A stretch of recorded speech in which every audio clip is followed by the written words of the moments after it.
yield back. Oh, thank you.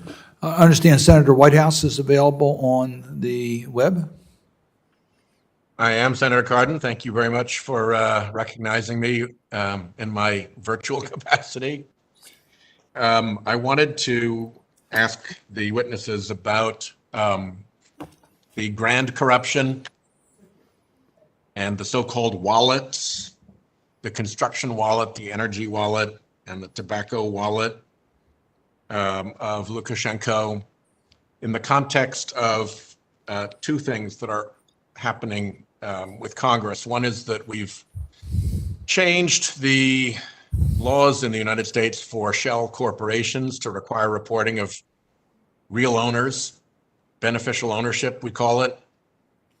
And Treasury, the Department of Treasury and the Department of Justice are working on the implementing regulations to be able to get a better handle on who's hiding money behind US shell corporations. And then internationally, President Biden has teed up what I'm calling his anti-kleptocracy summit to look at the problem of shell corporations, hidden accounts, anonymous money as a international phenomenon. Clearly, people like Lukashenko are helped and their wallets are helped by being able to hide stolen money in foreign accounts where they get some rule of law protection that they might not enjoy in other arenas.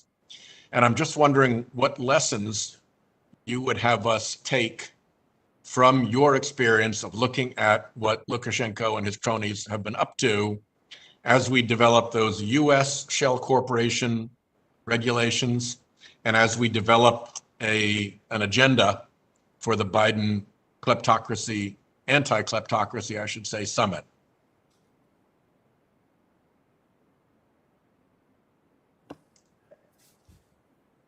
Senator, I can jump in if you'd like to start. Thank you for the question. And there is, I think, two trends here. There is the overt support coming from Russia in particular for Lukashenko, from people, as I mentioned before, like Mikhail Gutseriev and German Gref, Sberbank, other Russian state banks such as VTB, VEB, Gazprom Bank, but also Gazprom, Slavneft, Rosneft. I could go on and on. So some of that is in the open. Gutseriev, for example, provided support for the RT propagandists to go to Belarus to fill in for the Belarus TV presenters who resigned.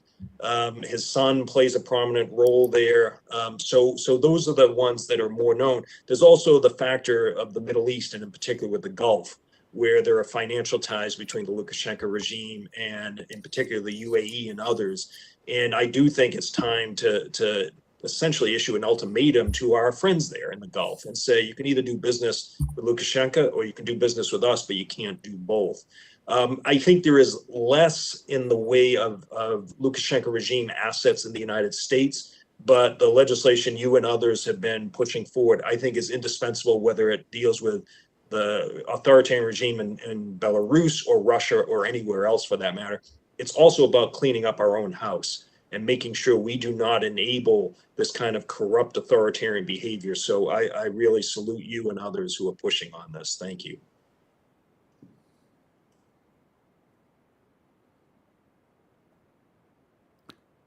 Senator Whitehouse, are you completed your questioning?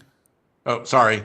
My theory has been that the glue that binds people together in kleptocracies is a mutual willful blindness to each other's thefts, and that people are fundamentally in it for the money, and that they need to get the money behind rule of law protection so that it's there for the long haul and the next big fish doesn't come along and re-steal what they stole. So that's the context of what I'm trying to get into, to the extent to which the Lukashenko kleptocracy is enabled by having protection, rule of law protections of anonymous accounts where they can go and hide stolen money. And Senator Whitehouse, first, let me acknowledge your extraordinary leadership here in the Senate on shell corporations and anti-kleptocracy efforts, including a caucus. Your point is right